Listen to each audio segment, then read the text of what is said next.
Hello everyone, I'm No Scratcher and welcome to my channel. In today's video, we're gonna talk about how to use scroll wheel in Scratch. Okay, let's get started. First, we delete the sprite here. Then, we paint another sprite. Let me do this real quick.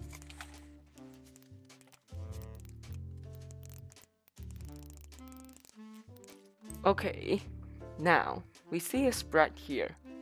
We want to use scroll wheel to control it.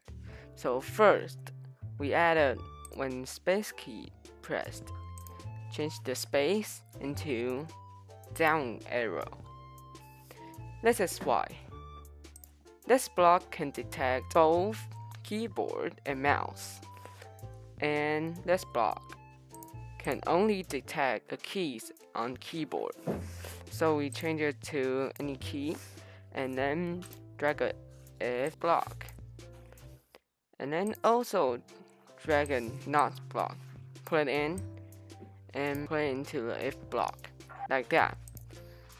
And then we add something like change Y by 10. Okay.